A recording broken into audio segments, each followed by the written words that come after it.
আগামী 23শে জুন আওয়ামী লীগের ৭৭তম প্রতিষ্ঠাবার্ষিকী উপলক্ষে ভারতের আনন্দবাজার পত্রিকা একটা প্রতিবেদন প্রকাশ করেছে। তো সেটা বাংলাদেশেরই আবার প্রথম আলোর রেফারেন্স দিয়ে বলেছে যে সরকার 23শে জুনে আওয়ামী লীগের একটা অংশ বা কর্মীরা যে পতাকা উত্তোলন কিংবা নানা রকম মিছিল মিটিং করতে পারে সেটার যে ঠেকানোর জন্য সরকার অলরেডি পুলিশ প্রশাসন থেকে সবাই নানা রকম নিরাপত্তা ব্যবস্থা জোরদার করেছেন। তো এই কথাটাই রেফারেন্স দিয়ে আনন্দবাজার পত্রিকা একটা সংবাদ প্রকাশ করেছেন। তো সেই সংবাদে তেমন কিছু নাই, শুধু ঘটনার বিবরণী, সেই শেখ হাসিনার পতনের পর থেকে ডক্টর ইউনূসের সময় যে আওয়ামী লীগের কার্যক্রম নিষিদ্ধ করা হয়েছিল, তারপরে আবার বিএনপি গভর্নমেন্টের আমলে ফেব্রুয়ারি মাসে সংসদের প্রথম অধিবেশনে সেই কার্যক্রমকে আবার সংসদে আইনে রূপান্তর করা হয়েছে। তো এই সমস্ত কথাই বলেছে। তো আমি সোশ্যাল মিডিয়ায় দেখলাম আমাদের অনেকে এটাকে নানাভাবে পক্ষে বিপক্ষে বানানোর চেষ্টা করছেন। টু বি ফেয়ার, আনন্দবাজার পত্রিকায় আসলে নূতন কিছু নাই, পক্ষে বিপক্ষেও বলে নাই, just they stated the facts যে কি হয়েছিল। তবে আনন্দবাজার পত্রিকার এখন নিউজগুলির একটু সিগনিফিকেন্স হচ্ছে এটা, আওয়ামী লীগ এবং নিষিদ্ধ আওয়ামী লীগের যে আগের নেতারা বেশিরভাগই তো ইন্ডিয়াতে বসবাস করছে।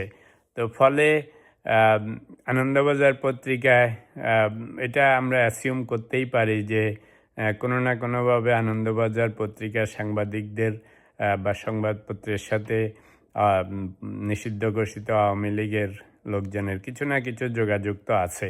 তো সেই জন্য বাংলাদেশের পত্রপত্রিকার থেকেও আনন্দবাজার পত্রিকার প্রতিবেদনের এখন একটু মূল্য বেশি। তো এই প্রসঙ্গে দু চারটা কথা বলতে চাই। সেটা হচ্ছে যে 23শে জুন ওদের প্রতিষ্ঠাবার্ষিকী, তো যেহেতু কার্যক্রম নিষিদ্ধ, বিএনপির এখানে কন্ট্রিবিউশন হচ্ছে যেহেতু ইউনূস গভর্নমেন্টের সময় আওয়ামী লীগের কার্যক্রম নিষিদ্ধ করে সেই সময় অর্ডিন্যান্স পাশ করা হয়েছিল। তো আপনাদের মনে আছে আমরা অনেক ভিডিও করেছিলাম যে সংসদের ফার্স্ট অধিবেশনে বেশিরভাগ অর্ডিন্যান্সকে এগুলির বিরুদ্ধে একটা ব্যবস্থা নিতে হতো, ইদার এগুলিকে আইনে পাশ করতে হতো অথবা না করলে সেই সমস্ত অধ্যাদেশের কার্যকারিতা হারিয়ে ফেলতো, মানে এগুলি আর কাজ করতো না। তো স্বাভাবিকভাবে সেই সময় ইলেকশনের পরে গরম গরম অবস্থা ছিল। তো বিএনপি ওই ইউনূস গভর্নমেন্টরা যা করে গেছে বেসিক্যালি সেটাকেই আইনে পরিণত করেছে, ওরা তেমন নূতন কিছু করেনি। তবে নূতন যেটা করেছিল, ইলেকশন কমিশন মনে হয় আওয়ামী লীগের রেজিস্ট্রেশনও বাতিল করেছে।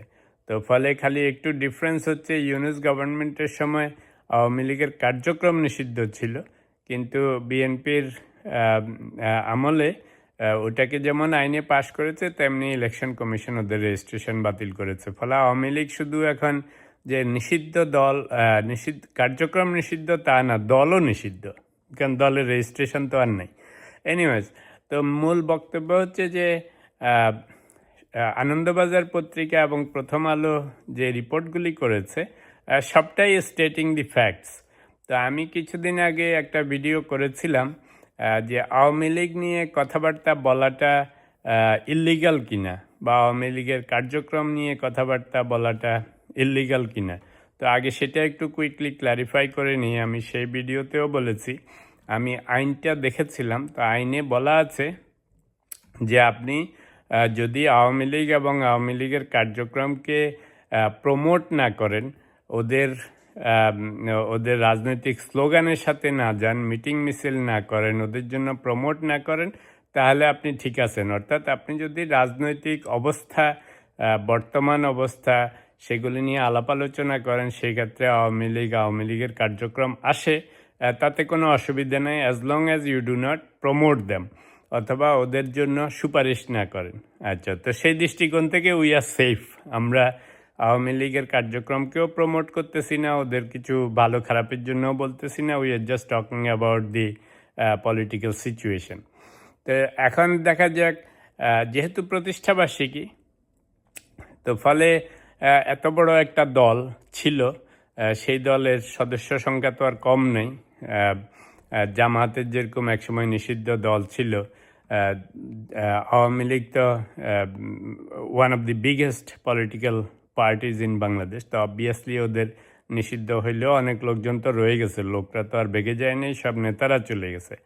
তো ফলে যারা লাইফ লং আওয়ামী লীগের যারা এটার পিছনেই লেগে থাকেন, তারা হয়তো চেষ্টা করবে একটু মিছিল মিটিং করার জন্য। ইদানিংকালে টুকটাক মিছিল মিটিং হয়েছে, পুলিশও বাধা দিয়েছে, আবার কোনো সময় সাইলেন্টলি ছিল যদি গোলমাল না হয়।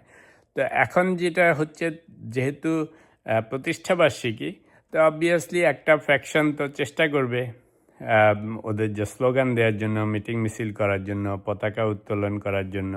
তো এখানে আবার আরেকটা প্যাচ লেগেছে যে বিএনপির তুলনায় এনসিপি জামায়াতের জন্য এটা আবার সাংঘাতিক অ্যালার্জিক।